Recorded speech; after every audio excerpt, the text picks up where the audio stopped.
Hello, welcome to my video, and today I'm covering highlights from round 5 and 6. And we'll begin from this game, this position from the game between Pentala Harikrishna and Dariusz Swiercz. In this position, black was to move, and he made a mistake. He played bishop e5.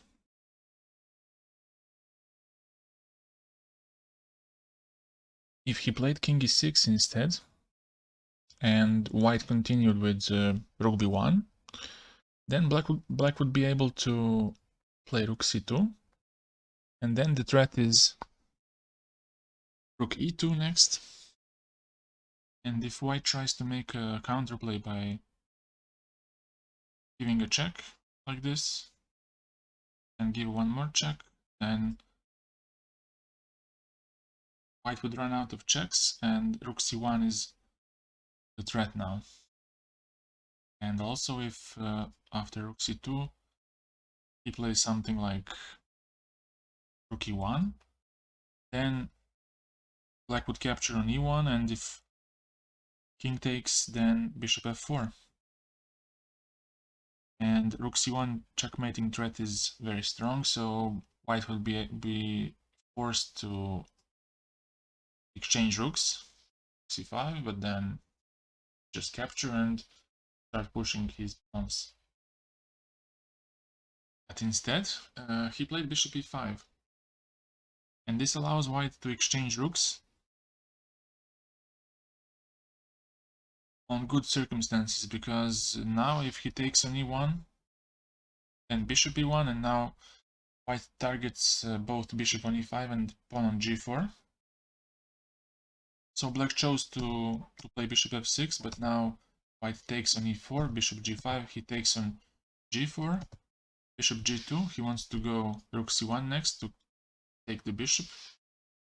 But now white plays bishop e1, and he's not afraid of the pin because of rook e4. And black tried king g6, but now after king f2, black is also going to lose the f3 pawn, or he has to enter this pawn ending, which is a total draw. And this was a draw. They agreed to a draw. Next game I chose was the game between Velimir Ivic and Ivan Cheparinov.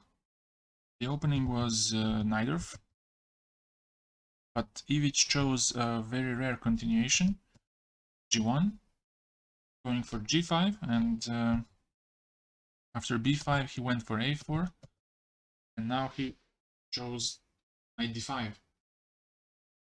Cheparinov took on d5, e d5, bishop b7, and now knight f5. He tries to defend his d5 pawn, queen c7, and now knight e3. Doubling the defense of d5, knight d7, going for knight f6 and attacking the d5 pawn, and now a5, trying to stabilize this pawn on b4. Knight f6, and now queen d4, attacking the pawn, so Cheparinov defends it by queen c5, and now Ivic takes on c5, takes back, and goes bishop c4 to defend the pawn. Now black attacks it again, and now b3, trying to develop his bishop via b2. And also Cheparinov tries to do the same with his dark square bishop. An interesting variation here was to capture on d5, and after he takes, not to capture with the bishop because it would lose the a6 pawn, instead to take with the rook, giving up the exchange, and after bishop d5 to block the d file by e6, and black would have a decent compensation for sacrificed exchange, because the position is blocked, so rooks cannot come to its fullest potential. And also a5 pawn might be a weakness, and c2 once black pushes c4 maybe. But instead he plays g6, now g4, trying to expand on the inside, knight e4, and now bishop b2, bishop h6. More logical was just to play rook g8 and continue normal game. But probably Cheparinov misjudged this position and thought that he has some good compensation for sacrificed exchange. Bishop h8, rook h8, rook d1, and now plays bishop f4. But now Ivic tries to keep it open with h4. Bishop e5 and now f3, kicking the knight away, knight c3, rook d3, and now h5. I'm not sure about this move. I think it's accelerating the losing process, because after gh, rook takes, rook g5, now black is forced to exchange rooks because the bishop on e5 is under attack. So he takes, and bishop d4. So Ivic plays f4 and king d7, knight g4. Now white wants to transfer his rook to kingside. Black took on d5, but now knight e5, king c7, and now exchange of light pieces happens. Rook h3, and like I said, he's going to transfer to the kingside and try to attack black's pawns. So king d6, rook h8. Also a6 is a nice target in this ending. So now king e6, rook c8, and now after f6 he took on g6 and creates a passed pawn on the g file. fg, knight, bishop e4, knight f8. King f5, king d2, defends the c2 pawn. Bishop d5, knight d7, he's going to capture on c5. Black tried with c4 to avoid this, but white simply took, king g5, and now knight b8, attacking the a6 pawn, and after bishop c3, Ivic played king c1, and he resigned here, black resigned here, because he cannot defend the a6 pawn, and the a pawn is going to run. This position is from the game between Vasif Durarbayli and Baadur Jobava. And here white took on g5.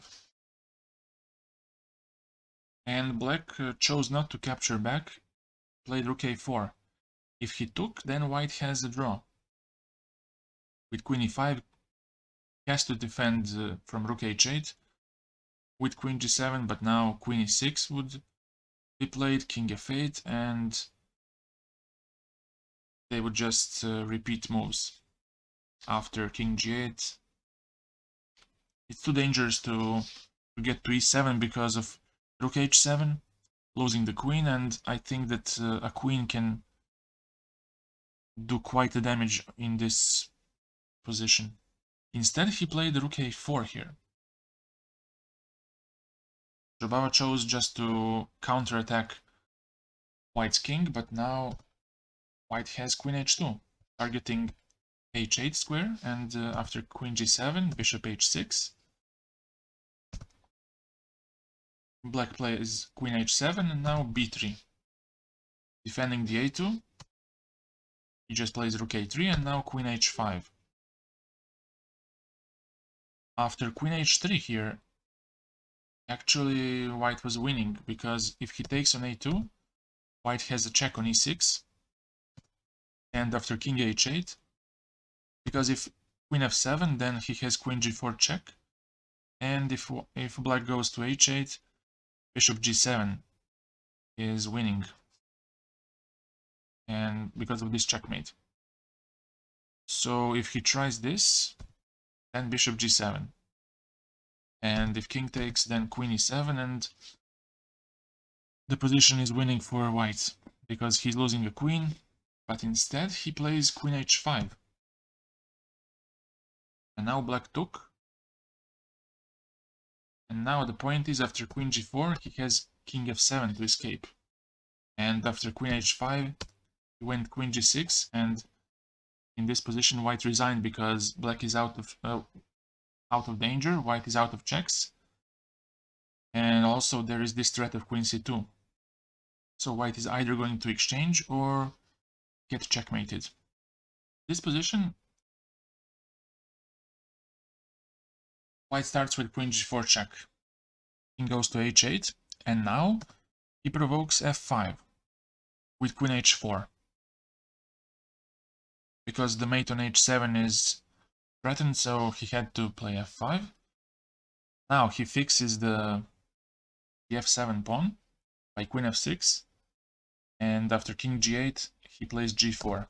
If black took on h1, then he would just play rook g1, threatening to go gf5 and giving a checkmate. And if queen b7, gf, bishop g2, and after queen g5, king h8, he would just take on g2 and force black to give up the queen, which would be totally winning. So after g4, he plays queen d8, tries to exchange queens and to make things a bit easier for him, but now white plays queen h6. Now black is not allowed to capture because of checkmate on h7, so he plays f6, but now white continues his attack. He opens up the g-file, queen e7, and now rook h e1. Bishop d5 was played, and now after takes, d takes, white took on h7, because if he takes on h7,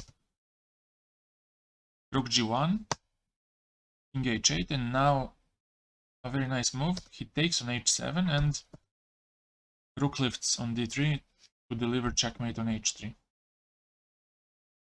And if he avoids it by king h8, then bishop f5, and if king g8, rook g1. And if this, just queen g6, checkmate. Now we'll see a game between Alexei Shirov and Alireza Firouzja from round 6.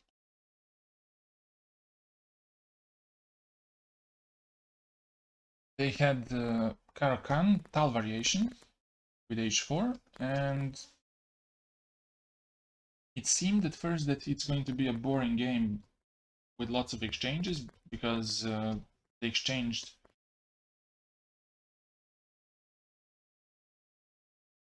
all bishops, and it seemed like after these moves it's going to be a quick draw.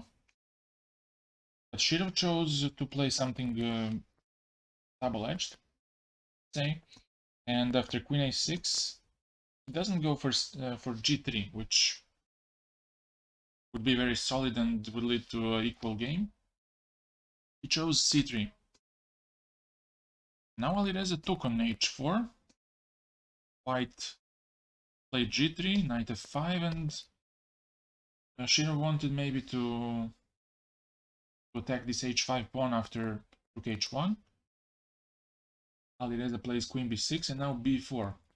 He prepares a potential pawn storm on the queen side, so he goes queen d8, queen d2, and now queen e7. Now it seems that black is going to stabilize, and his extra pawn is going to tell in the future. Rook a b1, he wants to play b5, and now rook h6. Rook h1, trying to not allow rook g6 because h5 pawn would hang. So now black castles b5, and now he took rook b5. Now black counterattacks on the king side, h4, g4, and now he plays h3. And in case of rook h3, black would capture, and after knight h3, knight h4, king g3, rook h8 would lead to a very dangerous position for white. So after h3 he plays king f1, but now he has rook g6, this nice in-between move. Shirov took, because if he goes back with the knight, g4 pawn is lost. So gf, rook g5, and now they take on e6. Takes back the pawn, but Now this attack on the f file is quite unpleasant for white. And now c4, trying to open up the c file to include his rook into the attack, but now Alireza just took. Queen c3 and now rook df8, targeting f2. He took and went back to defend f2. Now black triples on the f file by queen f7 and white goes back to defend. Queen c7, wanting to go queen c1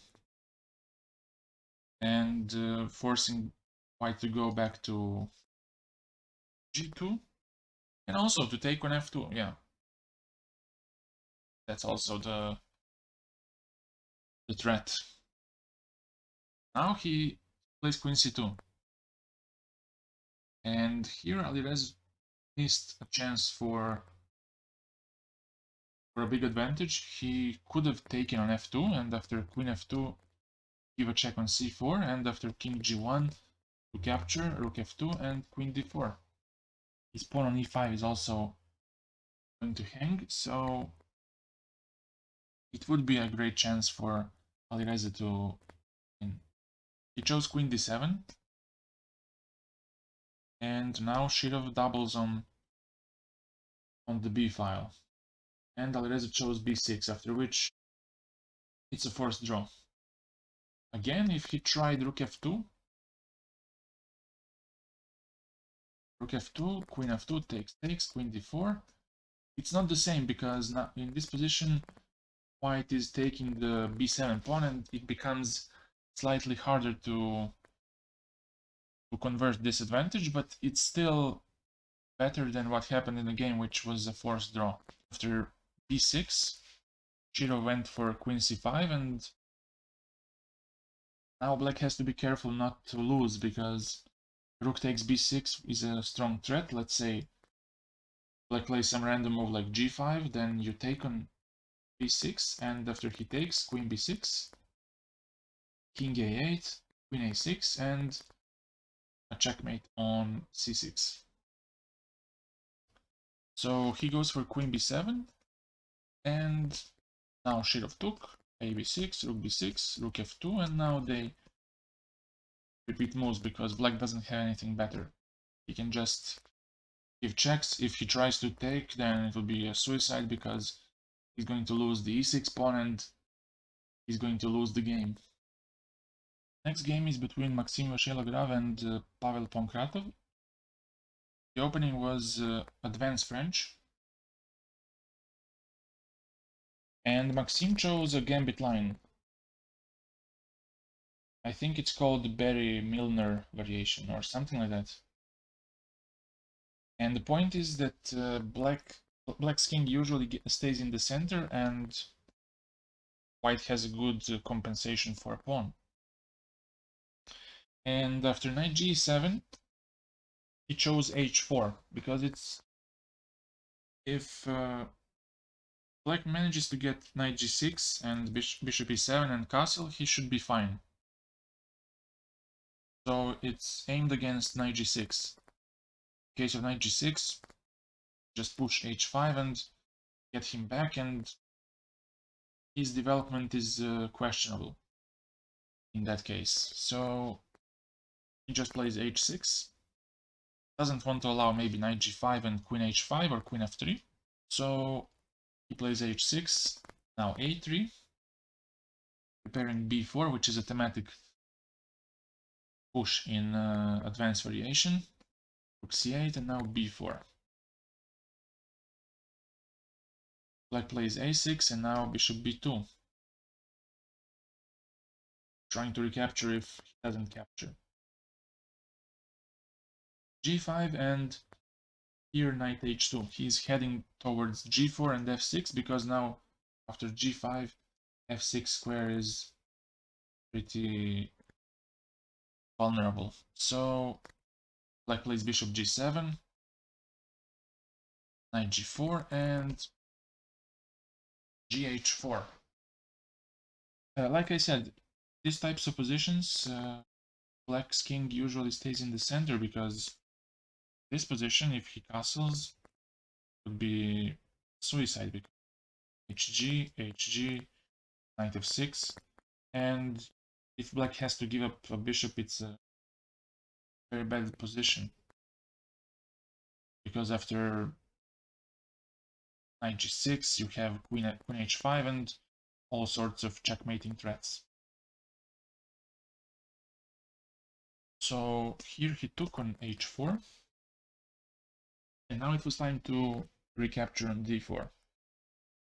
And here black plays h5. Here it was possible to capture on d4. And after knight d2, go for bishop b5 to exchange this bad bishop, which is always useful in the French in general. So, but still, knight f6 would be good, and after a couple of more moves, even though black is 2 pawns up, his king is still unsafe, and white should be doing fine. But this was the best variation for black. Instead, he played h5, and now he allows this. And black went knight g8. Queen f3 to defend the pawn, and now rook h6. It was interesting to play h3 here. And the point is that after gh, black would go back to d8, and after queen d5 to capture on f6. Next, knight g7, rook g8, and then try to use the exposed position of white's king. And in case of queen h3, to capture on f6 and go back. It's still better for white, but also with the open g file, it can be a tough battle. So here black played rook h6, trying to recapture on f6, and now he takes on d5, knight f6, and now queen g5, attacking the rook and the knight on f6. Now black's only move is knight g4 to defend the rook, knight c3, and now queen d8. And here white took, and knight e4. He wants to go to d6 and to target both b7, rook on c8, and pawn on f7 with a potential fork. And here black made a decisive mistake, played e5, but already this position is quite bad for him. Instead, a better resistance offered a move like rook g6, but after f3, f5, knight c5, black would have to go back to h6, but after bishop c4, his e6 pawn is going to hang, and also offered little hope.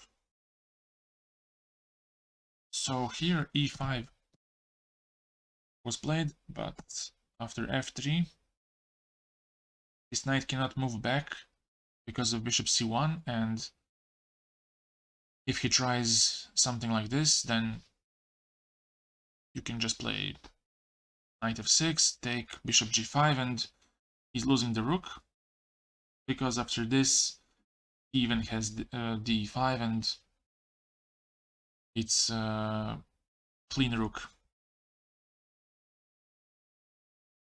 So he chose to take on d4 and to grab as many pawns as possible. So MVL took, and after hg he played knight g5, and in this position black resigned because he cannot avoid losing e5 pawn or f7 pawn.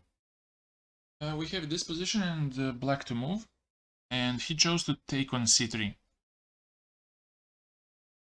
Here it was better to go bishop h6, and after rook c2 to capture on e4, and after knight takes, go bishop f4 to exchange this bishop, because it pressures the d6 pawn, and in some way it would decrease the pressure on d6 pawn. But still, white is better because of a better pawn structure. Look at this. Look at this. So instead he takes on c3, gives up the bishop, and hopes to enter some opposite color bishop's position. He goes back to d2, tries to get his knight to a better square, and black also goes back, forces the exchange, and now bishop f5 happened. Rook e1, and black chose to sacrifice a pawn to double white's pawns and also to create a passed pawn on the c5. White had to take rook b1 and now rook c1. Black avoids the exchange by rook b2, tries to put some pressure on f2 eventually. Also, this was deserving attention, queen f6, and it would still be better for white, but he could have maybe created some counterplay on the king side, connecting it with the c pawn, which might be a decoy in some case. But instead he chose rook b2, and now bishop g3, trying to defend his f2 pawn, queen f6, and now rook e2. And black made a decisive mistake, he played bishop d7. He should have just played rook bb8, trying to defend passively, or maybe just to start pushing these pawns on the king side and maybe even create something. But instead he plays bishop d7, which allows bishop e5, and now black resigned because either he is going to lose an exchange like this, or he has to give up a queen like this. And now after queen e1 he's defending the pawn, and c5 pawn is going to hang, d pawn is very strong, very dangerous, so black just gave up here. This game is very interesting, and the opening didn't promise much. It was a Moscow variation of the Sicilian. It seemed like it's going to be some kind of boring Ruy Lopez kind of position, but when Dubov plays you can always count on some interesting craziness. It looked like it will end up being some boring position, but you'll see in a couple of moves that it wasn't the case. Now chose to activate first, to bring his knight from b1 to a3 and to b5. Saric chose to keep his pawn with b4, and now knight b5. Threatens knight c7, so black has to do something about it. Queen a5, and now cb. cb, bishop c4. Dubov sacrificed the pawn on e4, so Saric takes, and now d3. Opening up the bishop. Next, so bishop plays d5, and now bishop f4. If he takes on c4, he would capture back, and we would have something similar to the game with e5. So after bishop f4, Saric first played e5, and after he takes, dc4. Dubov just took on c4, and now he's a piece down, but still black has to solve some developing issues. Knight e5, bishop e5, and now bishop c5. Tries to castle on the next move. Here f6 was an interesting try. And on bishop c7 to go back to a8, and if rook e1 to go bishop c6. And now f3 is not possible because of bishop c5. And he would just castle on the next move. And I think that this position would be much better for black. If he tries knight d4, then he can evacuate with king f7, and it's still not clear how to untangle, but it also seems that white lacks resources to continue the attack. Instead, Saric plays bishop c5 here, and now bishop d6, played by Dubov. He took, which was fine, takes twice, and now rook e1 is a strong threat. Bishop c8, so rook e1, bishop e6, rook d1, and now black's king is paralyzed.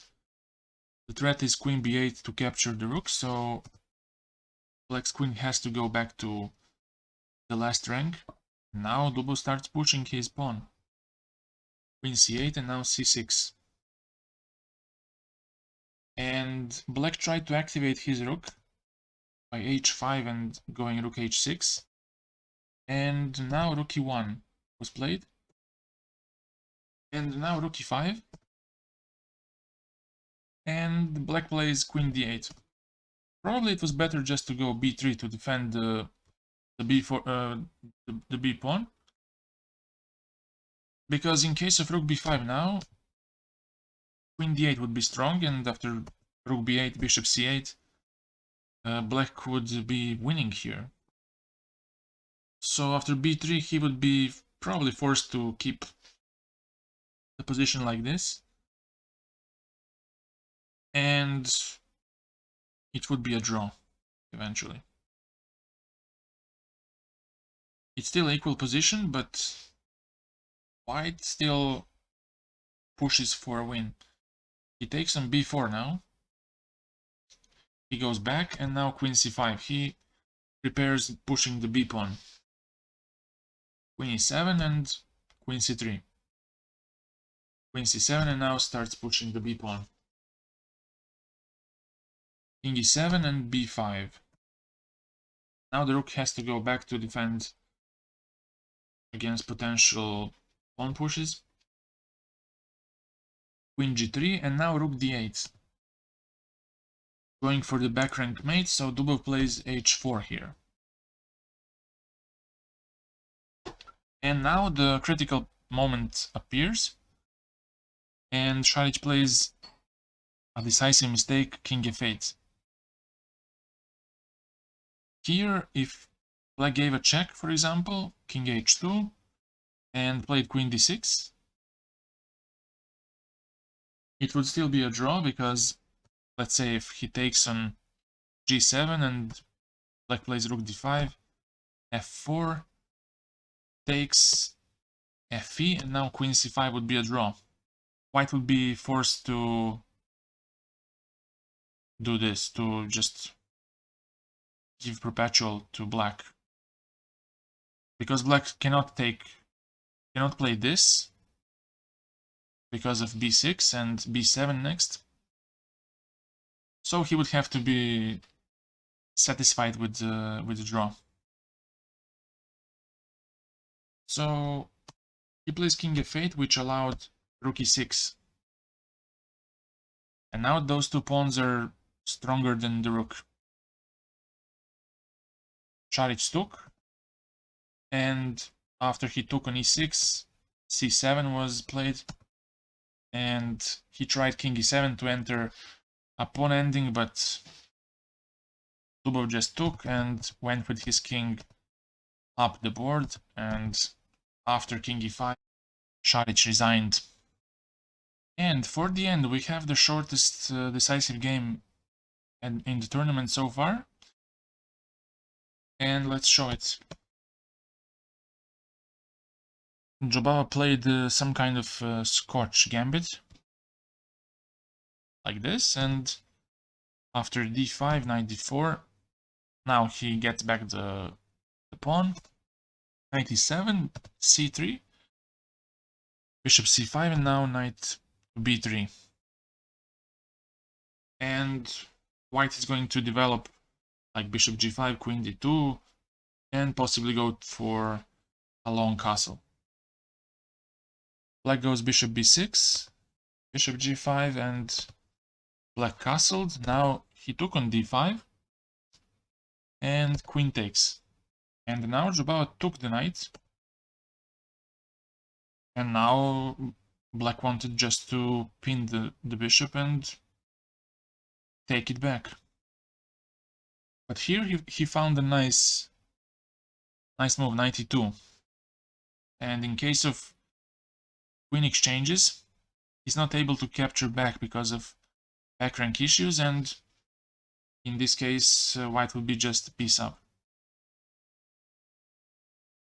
And he played queen h5, which is a mistake.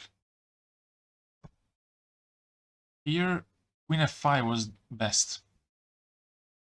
And now attacks f2 and also still puts pressure on e7. If he tries to defend by playing, let's say, bishop h4, then knight c6 would be a good move, just developing and going queen e4. And if white tries bishop g3, bishop g4 to put even more pressure on the knight, and if queen f4, then he should just go back, and on castling, rook d8. And if he takes, the knight on e2 is still under attack, and there's no good way to defend. In the game, what happened was queen h5, and Jobava just played queen d2. And after h6, he castled. Still, he's not able to capture the bishop because of queen d8 and losing the rook. So after knight c6, he just played knight f4, and black resigned because on the next move, white is going to get his bishop out to h4 and g3, and there's not enough play for peace. Thank you for watching, and have a nice day. Goodbye.